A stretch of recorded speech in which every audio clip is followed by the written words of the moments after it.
Rowdy and the Woman in the Veil. 10 years ago, on a cold dark night, the town gathered under the harsh glow of the hall light. Someone had been killed, a man nobody really knew, a drifter, and fear made the crowd hungry for answers.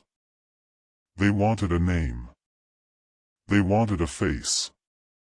They wanted someone to blame. And the slayer who ran looked a lot like him. He stood before the judge, hands shaking, heart pounding, knowing the truth could save him. The judge asked for his alibi, voice echoing through the room. "If you were somewhere else, then you won't have to die." But he said nothing. Because the truth would have destroyed her, his best friend's wife, the woman he loved in secret, the woman whose arms he had been in that night. He chose silence. He chose death. He chose her. Rowdy watched it all from the shadows.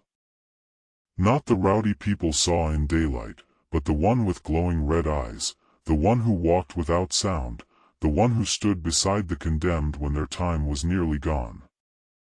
Death didn't need permission. Death only needed patience. The scaffold was high, and eternity neared. The crowd gathered, whispering, pointing, judging. She stood among them, her face hidden behind a long black veil. She didn't shed a tear. She couldn't. Her grief was too dangerous to show.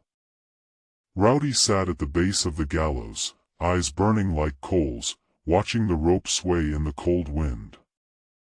He didn't growl. He didn't move. He simply waited for the moment when the man's silence became permanent. When the trapdoor fell, Rowdy rose.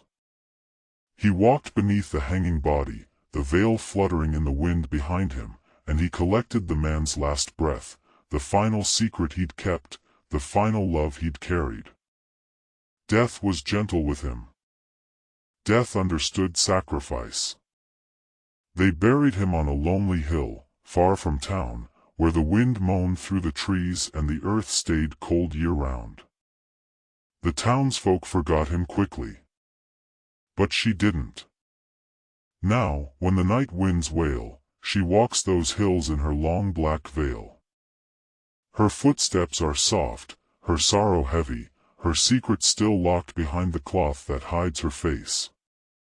She kneels at his grave, fingers trembling as she touches the stone, whispering apologies the world will never hear.